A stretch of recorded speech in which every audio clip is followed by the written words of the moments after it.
Pemirsa, Bupati Lamandau Rizky Aditya Putra memantau langsung proses pemadaman hutan di Kabupaten Lamandau, Kalimantan Tengah. Ya, seperti inilah kondisi kebakaran lahan yang juga melanda Kabupaten Lamandau, Kalimantan Tengah. Bupati Lamandau Rizky Aditya Putra bersama tim gabungan berkoordinasi memadamkan sejumlah titik api. Pemirsa, kita lihat ya, api yang sangat besar membakar lahan di sana.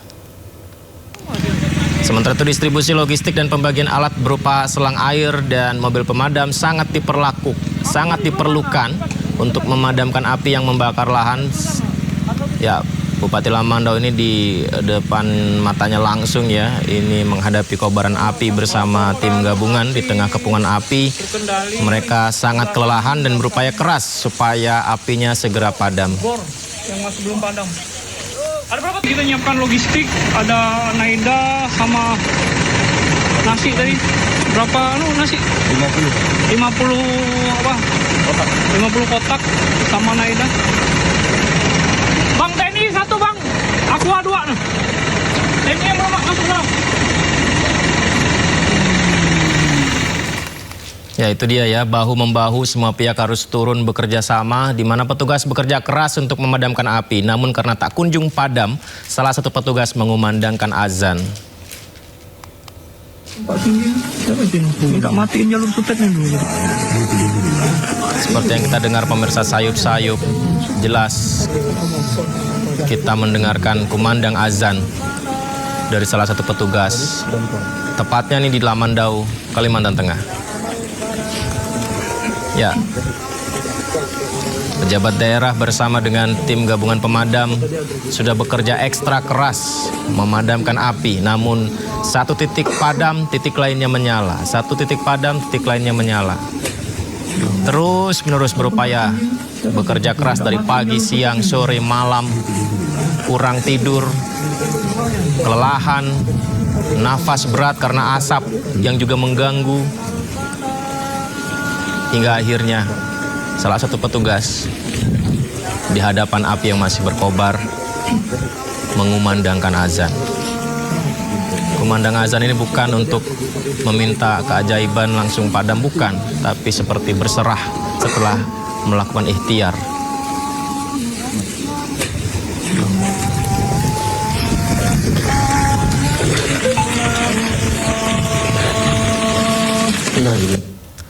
Dari waterbombing sampai azan, api dilawan dari udara hingga daratan. Namun jika hujan belum turun dan lahan terus terbakar, benarkah karhutla bisa benar-benar padam?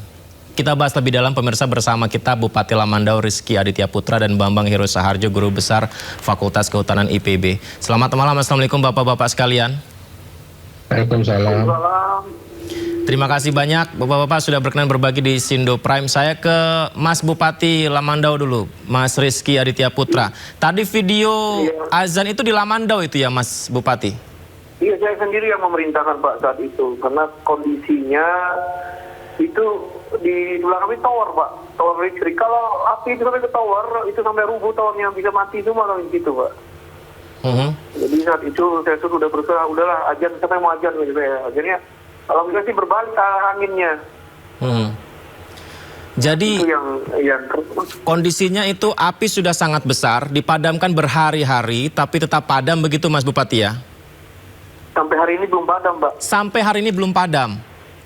Sampai hari ini. Tadi saya dapat informasi sore tadi hidup lagi. Jadi kalau gambut ini kan punya karakter seperti tisu. Jadi dia mati malam, habis itu pagi hidup lagi Pak.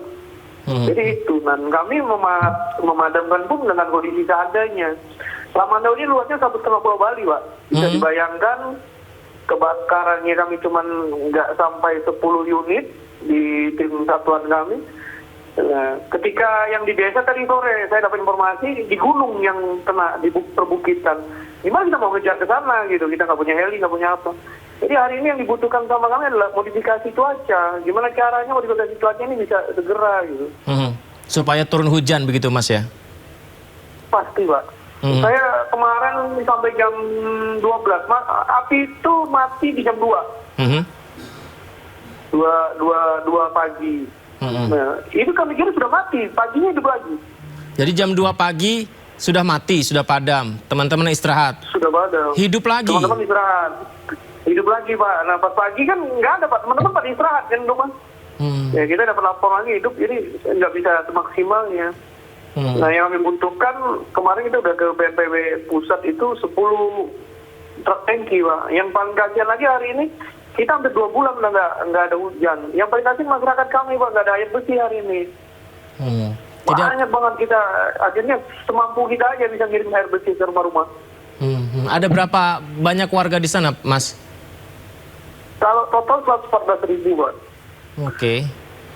Sekarang apakah bertahan di rumahnya atau terpusat di pengungsian yang sudah disiapkan? Nggak ada pengungsian Mbak, bertahan di rumah. Cuma kami melindungi yang pemukiman saja sekarang. Kalau misalnya api itu di wilayah hutan atau wilayah ini, udah biarin aja lah. Atau di objek vital nasional ini yang kami lindungi semuanya. Baik. Teman-teman mungkin gambar ketika azan tadi bisa diputar kembali ya.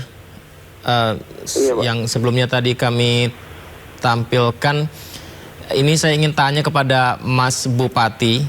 Pada saat itu, ini kan ada salah satu petugas yang azan di sana ya, Mas Bupati ya. Betul. Nah, mengapa akhirnya melakukan ini, Mas? Apakah ini menjadi salah satu upaya atau gimana, Mas? Jadi berdasarkan kepercayaan kami, azan itu bisa mengubah arah angin. Karena beberapa kali saya melihat orang kebakaran di Kalimantan, di khususnya tempat kami itu, pasti azan di tetangga yang itu. Jadi saya melihat itu saja. Dan itu refleks saja sebenarnya. Saya bilang sama teman-teman, udah siapa yang bisa azan? Soalnya saya sendiri mau azan, tapi saya lihat ada yang lebih siap, ya sudah saya di belakangnya, itu persis di belakangnya. Itu yang saya telepon kan, saya suruh Pak Tinggi itu kepala PLN-nya. Saya bilang, jalur itu ditutup, kata saya. Jalur listriknya harus matiin segera. Jadi takutnya ngantem jalur listrik, jatuhnya ke relawan di situ, Pak.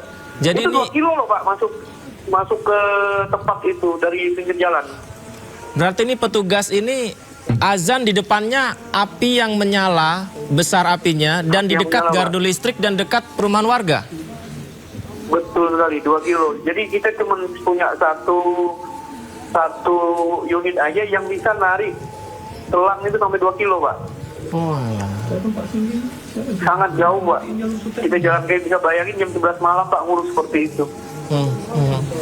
Kelelahan sudah sangat terasa ya, Mas ya, dari sangat seluruh. Terasa Pak. Pertama logistik, kita di lapangan ini banyak relawan, terus ya butuh makanan, butuh apa. Biasanya ya sudahlah, kita pakai pribadi kita aja malam itu, kita siapin makanan, siapin minuman. Setelah azan itu, apakah ada pengaruh arah angin atau gimana, Mas Bupati? Arah angin Pak, berbalik. Oh iya? Iya, dan itu di luar ini ya, nalar kita ya Pak. Baik, saya ke Pak Bambang, Guru Besar Fakultas Kehutanan IPB. Pak Bambang, ini soal kebakaran hutan nih gimana ya Pak Bambang ya? Karena kemarin di Kalimantan cuaca panas, tapi ternyata sekarang meluas, asapnya udah kemana-mana. Ini apa yang harus kita lakukan ya Pak Bambang? Jadi kita harus tahu, tadi juga disampaikan oleh Pak Bupati ya, bahwa di gambut itu memang khas ya, ketika kebakaran itu banyak orang menduga bahwa setelah dipadamkan itu dia akan mati gitu ya. Padahal sesungguhnya si api itu belum mati kalau memang sumbernya itu belum mati. Ya, jadi seperti tadi misalnya, ini pengalaman kami juga di beberapa lokasi ya, termasuk yang di Kalimantan Barat juga. Jadi kelihatannya seperti gambarnya mati ya, seperti tidak ada apa-apa. Itu baranya itu masih ada di bawah. Nah, jadi ketika angin itu mulai muncul begitu, maka ada suplai oksigen di situ, maka terjadilah kebakaran itu tadi. Nah, senjata yang paling ampuh sebetulnya adalah areal itu direndam. Areal itu direndam? Direndam ya, jadi harus dibasahi dalam artian sungguhnya. Atau yang sering sekarang digunakan itu menggunakan syutingan gambut. Ya, nah cuman masalahnya tadi Pak Bupati juga sampaikan, itu stok airnya itu sulit begitu ya. Padahal salah satu cara itu adalah dengan itu. Kenapa? Gambut itu adalah biomasa, tidak sama dengan tanah. Ya, jadi itu adalah hasil dekomposisi, hasil pembusukan yang ya kalau tidak diliputi oleh air ya, maka dia itu akan dengan sangat mudah terbakar ya, seperti kita melihat ada tumpukan sampah di rumah yang berasal dari bahan organik, misalnya dari daun kering dan sebagainya, seperti itu. Berarti Dan Pak Bambang kalau disiram air dari atas kemudian kelihatan apinya padam, itu masih potensi nyala lagi, begitu Pak Bambang? Iya. Apalagi misalnya ya di permukaan itu banyak misalnya sisa tebakan yang dulu, log diameter besar itu kalau terbakar ya, suhunya itu bisa sampai lebih dari 1000 derajat Celcius. Jadi ketika ada semprotan tadi misalnya, kemudian ada juga upaya menggunakan OMC itu, bahkan dia itu belum sampai permukaan, dia sudah terevaporasi lagi itu. Nah makanya saya sarankan juga kepada Bupati, kalau memungkinkan, itu gunakan drone thermal kamera. Drone thermal kamera? Iya, drone thermal kamera. Nah dia nanti itu akan menggiring teman-teman pemadam atau siapapun yang akan melewati jalur itu. Karena kan di depannya asap. Ya, nah kayak seperti ini nih. Kita kan kadang-kadang nggak tahu itu mau lewat mana. Kelihatan terbakar semua. Ya, salah-salah nanti malah kita kejeblos. Tapi dengan dibantu dengan drone thermal kamera tadi, karena ada pemantau panasnya itu, dia akan bilang, tolong nanti lewatnya sini, lewatnya situ. Jadi itu salah satu alat bantu yang kita sarankan kalau bisa dimiliki, itu satu. Yang kedua, ini kan asapnya itu dari kebakaran gambut. Ya. Nah, di dalamnya itu Pak ada 90 gas itu. Nah, gas itu beracun. Ya, ada yang tadi saya sampaikan di beberapa kali pertemuan juga, ada itu furan yang bisa menyebabkan stunting, ada juga hidrogen cyanida yang menyebabkan kematian. Sehingga artinya apa? Artinya seharusnya ketika pemadam itu ke lapangan itu nggak boleh telanjang Pak, telinga dan mulutnya itu. Harus digunakan masker, dan masker pun harus dibasahi itu untuk mencegah supaya partikelnya kecil sekali Pak, itu 0,2 mikrometer masuk ke dalam tubuh. Nah, sehingga saran saya ketika selesai melakukan pemadaman ini, segera lakukan cek kesehatan Pak, untuk memastikan apakah teman-teman itu terdampak oleh asap itu tidak. Seperti Pak Bupati bilang tadi kan, itu berjam-jam itu. Ya, semalaman dia malah. Bisa malah dia bisa masuk hidung begitu, bisa masuk mulut begitu ya. Nah, sehingga artinya apa? Kedepannya itu akan jadi masalah, karena apalagi dari pasukannya tidak banyak, itu akan digunakan berulang-ulang. Jadi ketika mereka lelah atau tumbang, itu sebaiknya dipastikan bahwa itu memang karena kelelahan, bukan akibat dampak dari asap tadi itu Pak. Gitu.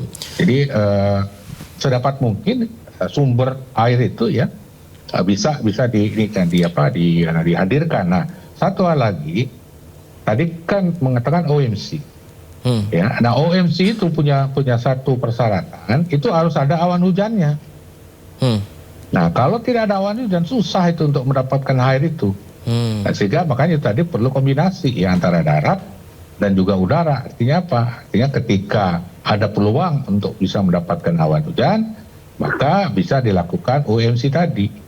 Kalau tidak ya cepat-cepat cari sumber air, apakah dari kanal atau dari sungai. Karena itu salah satu faktor penentu keberhasilan dalam rangka untuk pengendalian ini. Begitu Mas. Saya ke Mas Bupati menanggapi tentang masukan tadi. Yang pertama tentang drone thermal kamera, mungkin nggak Mas Bupati, jadi ada alat yang bisa menggiring teman-teman untuk melewati jalur yang tidak kelihatan karena asap itu Mas? Sudah kita pakai Pak.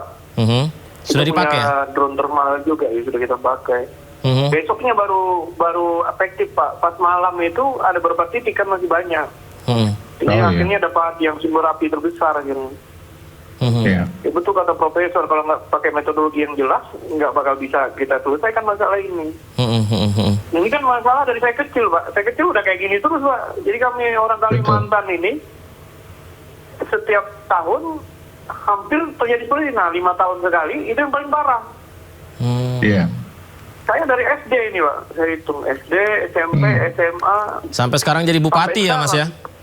Sampai jadi bupati, nggak selesai masalahnya.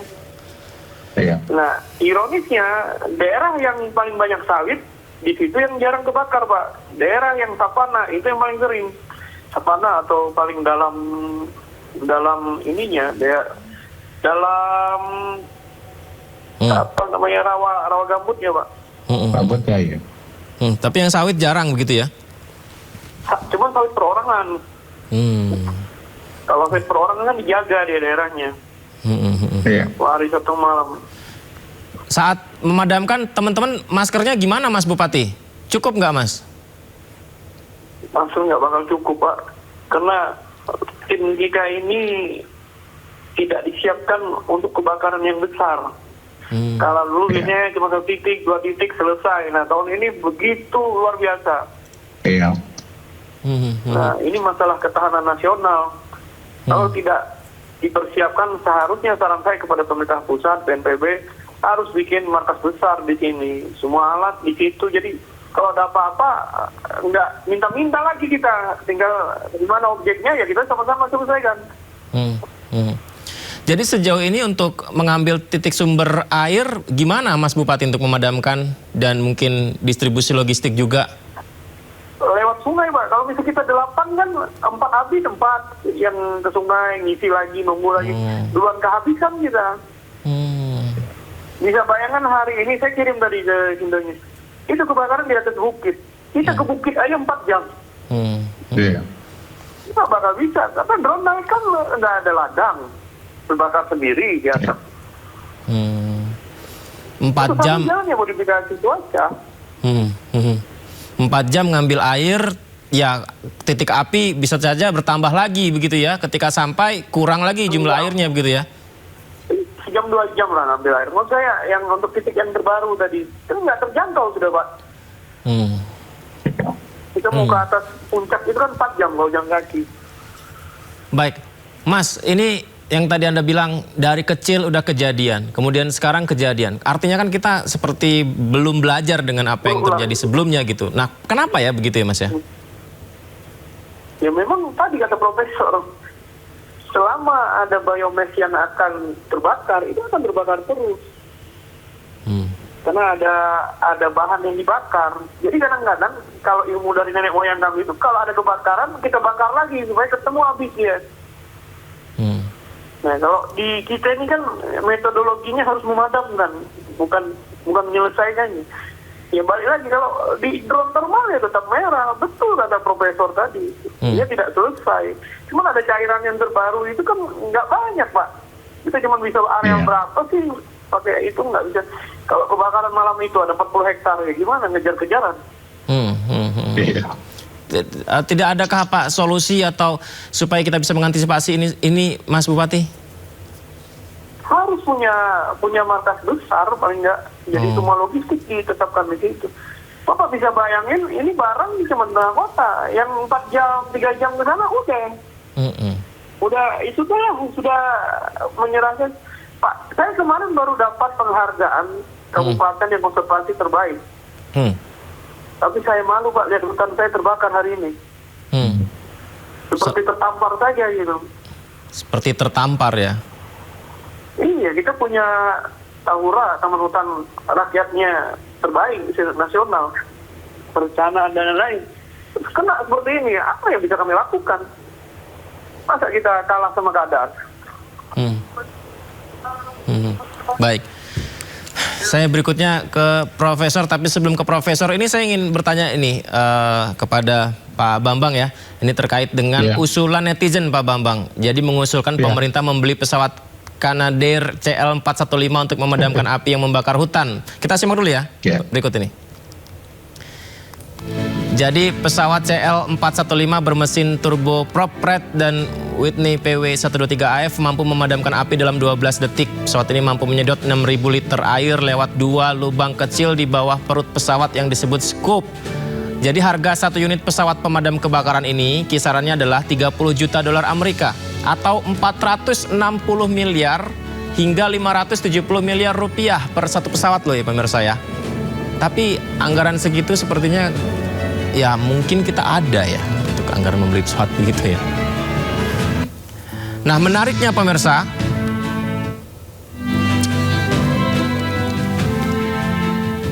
Indonesia ternyata pernah punya armada, ternyata Indonesia tidak pernah punya armada Canadair CL415, tetapi pesawat berjuluk Super Scooper ini pernah singgah dan melakukan demo terbang di Indonesia beberapa kali. Demo terbang CL415 di Jakarta terjadi tahun 90-an, kemudian lanjut tahun 2002, tepatnya 1 April sebagai salah satu bagian Bombardier 415 Asia Pacific Tour. Jadi saat itu dipertunjukkan kemampuan lepas landas dan mendarat di laut serta kemampuan menyiduk air dari laut dan menjatuhkannya di sepanjang pantai Ancol. Tahun 2001 ya. Jadi waterbomber disaksikan perwakilan instansi TNI, Kepolisian, Bea Cukai, Departemen Kehutanan, Pertahanan, PTDI dan beberapa maskapai charter. Tapi belum ada kesepakatan Indonesia memiliki pesawat ini begitu.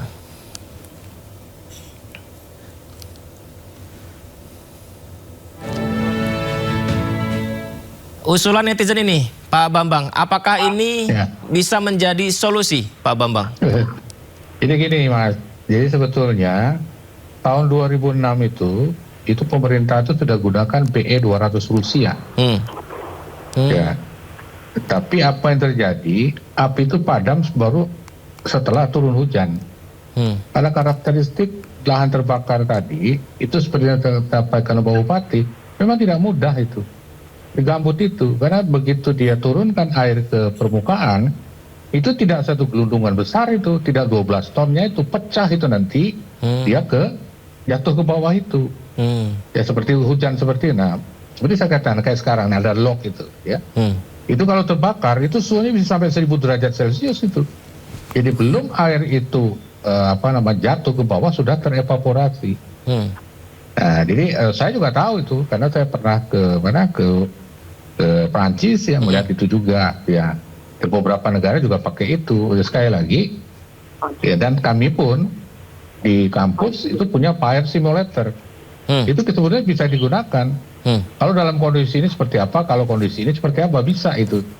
Ya gitu ya dalam kondisi sekarang. Tapi kan nggak mungkin ya karena semua sibuk di sini. Jadi kalau menurut saya tolong pertimbangkan lagi gitu ya. Jangan cepat-cepat mengambil keputusan sesaat seperti itu. Nah kenapa misalnya tidak budget itu misalnya itu digunakan untuk tadi yang pencegahan atau dari awal yang betul-betul sangat dibutuhkan begitu. Ya sehingga pemadamannya itu bukan reaktif, tapi kita mendesain secara sistematis untuk mendapatkan kebakaran ini pengendalian itu. Nah kayak Mas lihat ini, ya itu bom bakar itu bisa 500 sampai 1000. Kan tidak gelundung sebesar itu dia tuh, pecah itu. Pecah tergantung berbagai ketinggian, iya. Ya bisa diukur untuk diameter seperti hujan. Belum sampai dia sudah itu, apalagi ini gambut saya bilang tadi. Dan sudah kering berhari-hari. Sama seperti misalnya musim kering, kena hujan, itu kan nggak langsung lembab semua dia. Membersihkan dulu, baru dia masuk penetrasi dan itu juga kasusnya seperti di gambut ini. Jadi betul-betul supaya dulu ada yang nawarin lagi, lebih gila lagi. Itu bekas tank itu dimasukkan ke dalam itu tadi, ke dalam kanal itu disemprot. Ya nggak bisa, kita kan harus tahu gambut itu kan bukan tanah, dan nanti malah dia ditelan sama gambut itu. Ya jadi betul-betul menurut saya harus dipertimbangkan ya. Tapi tadi masukan Pak Bupati juga harus lihat kondisinya. Jangan karena kemudian kita melihat, mohon maaf iklannya bagus apa dan sebagainya, kita beli begitu ya. Nah, itu juga menurut saya belum menyelesaikan masalah. Nah lihat aja misalnya Kanada itu, kurang apa itu? 2023 kebakarannya hampir 23 juta hektar loh Pak. Nah saya sampai bilang juga sama mereka, ambil aja dari Anda untuk melakukan pemadaman. Nah sekarang kebakaran di tempat Anda, gimana itu? Mereka senyum-senyum saja. Akhirnya apa? Kembali ke cara-cara yang katakanlah bisa dikerjakan. Misalnya sejak dari awal kegiatan pencegahan itu seperti ABC dan sebagainya. Nah jangan kemudian ramainya itu pada saat pemadaman seperti ini. Sudah ditambah lagi dengan kekeringan apa dan sebagainya. Ya kalau saya sudah masuk ke lokasi seperti itu bertahun-tahun berapa lokasi gitu. Bahkan kaki kanan saya agak cacat itu gara-gara pas masuk ke air ke gambut yang bekas terbakar begitu. Ya seperti itu. Jadi madamkan gambut nggak sembarangan Mas. Ya kita harus tahu juga, kalau nggak nanti jeblos itu bisa sampai lutut itu kaki kita masuk ke dalam gambut bekas terbakar itu. Berarti Pak Bambang, Jadi kebakaran ini murni karena cuaca panas atau murni karena salah satunya oknum-oknum yang membuka lahan dengan cara pembakaran, Pak Bambang sebenarnya? Iya, gini, jadi kebakaran itu ya tidak mungkin terjadi dengan sendirinya. Dia harus ada penyulutnya. Nah, penyulutlah itu yang tadi Mas Oknum itu bilang. Nah, sementara El Nino itu dia memfasilitasi, mempercepat proses pengeringan tadi, sehingga ketika kebakaran, dia makin cepat. Lihat aja itu tadi, ya, karena bagian depannya sudah kering dan sebagainya, ditambah lagi nanti dengan angin dan cuaca kering seperti ini, sehingga untuk proses pemadamannya itu mengalami kesulitan. Gitu, stok air tidak ada, itu ada juga terbatas, seperti itu. Itu Mas Bupati, masih ada nggak oknum ataupun Anda mengeluhkan tentang pembukaan lahan tuh malah dengan cara dibakar, Mas Bupati? Tetap ada, Pak. Tetap ada. Apakah itu pemicunya, Mas Bupati? Gimana pun, ya memang sudah ada yang ditangkap juga. Cuman yang paling kasihan tuh di masyarakat adat, Pak, saya lihat. Karena dari zaman dulu untuk menanam padi kan seperti itu. Tapi malah mereka yang menjadi kambing hitamnya. Saya nggak pernah lihat masyarakat adat itu kalau buka lahan nggak lebih dari 2 hektar, 1 hektar, mereka nanam padi. Dan di hulu-hulunya Lamandau itu, Pak, mereka punya ketahanan pangan sampai 3 tahun, punya beras semua. Tanpa dibantu pemerintah pun mereka tetap hidup, dan bahkan listriknya juga nggak ada. Nah, cuman hari ini kan mereka yang dapat tendensi itu. Nah, cuman jadi pemerataan. Cuman yang untuk di tengah ini yang bahaya, Pak. Kalau mineral aman, tapi yang di gambut ini. Ya. Berarti apa yang Anda maksud kerap yang dikambing hitamkan justru warga yang sebenarnya ya arealnya tidak seluas itu, tapi ada pihak lain yang lebih besar yang tidak terpantau, begitu? Ya bisa dibilang begitu, Pak. Cuman kalau pemicunya, Pak, ketika barang ini dijaga pun, ya tadi sifatnya gambut ini Bapak bakar di satu titik ini, dia bisa ke titik keempat, bukan ke titik 2-3. Dia dari dalam, Pak, kebakarnya. Tiba-tiba munculnya di titik keempat atau kelima atau keenam atau ke-7. Nah, gambut ini bukan tanah, Pak. Gambut ini dari tumpuan tanaman sekian ratus tahun. Bahkan Bapak kalau di gambut itu menginjak kaki aja sampai 1 meter. 1 meter. Gambut ini bisa berubah warna sungai menjadi teh. Ya bisa kebayang kan? Iya. Itu kekayaan alam kita di sisi lain ya sebenarnya ya, Mas Bupati ya. Tapi sisi lain mungkin jadinya ya agak kesulitan ketika kondisi seperti sekarang ya, Mas ya. Iya. Cuman kalau saya lihat kan tadi kalau misalkan ada kebakaran kemarin, Amerika kebakaran, Australia mereka nggak ada sawit. Iya, di Eropa kebakaran mereka nggak ada sawit. Jadi kalau di tempat kita kalau kebakaran sawit terus yang salah, kan jadi logika pikir kita kan jadi sesat, Pak. Itu gimana Pak Bambang? Ini adalah masalah bersama, jadi harus kita selesaikan sama-sama. Baik, Pak Bambang, itu gimana Pak terkait dengan ya sawit yang juga mulai banyak nih Pak di pembebasan lahan di hutan, salah satu tadi disampaikan Mas Bupati tadi, Pak Bambang. Ya jadi gini, kita juga semua sepakat ya bahwa kita perlu memang tanaman itu dan sebagainya. Tapi kan ada cara yang yang legal lah seperti itu ya, prosedural lah seperti itu. Ya, tidak menggunakan api dalam penyiapan lahannya. Nah, yang sering terjadi ini kan mereka itu justru melakukan itu gitu, sambil cuci tangan gitu ya. Dan sebetulnya bisa dipantau itu dengan menggunakan satelit, kita bisa tahu gitu ya. Nah, yang seperti ini Mas, yang membuat permasalahan itu gitu ya. Pak Bambang, di satu pulau nih di Borneo ya, ini Kucing, Sarawak, Malaysia, Brunei Darussalam. Saya lihat di Google Maps gitu ya. Betul, ini titik kebakarannya tuh di Indonesia aja gitu, Pak Bambang. Kenapa ya begitu ya? Ya karena itu tadi, yang pertama memang saya pikir regulasi di tempat mereka keras lah seperti itu, ya, bahwa sangat dilarang karena punya implikasi itu dan sebagainya. Dan semua sepakat untuk pernyataan seperti itu. Ya, karena kalau misalnya ada yang oknum dan sebagainya, justru itu menjadi masalah seperti itu ya. Nah, di kita itu kan keinginan untuk membuka dan sebagainya itu masih tinggi. Kan tidak salah, cuma tolong jangan gunakan api dalam penyiapan lahannya itu, karena masalahnya seperti ini. Kan ini kalau kita lihat tidak hanya urusan api loh. Emisi gas yang dihasilkan juga itu meningkat itu. Iya. Ini juga nanti akan menyumbangkan ke perubahan iklim global seperti itu. Belum lagi nanti yang terdani dampak penyakit. Nah juga nanti gambut itu kan punya kedalaman tertentu. Iya, tadi Nah, disampaikan kalau Mas Bupati. digerus terus, suatu saatnya itu waktu penggunaannya mestinya selesai. Katakan misalnya dia bisa digunakan selama 50 tahun begitu ya.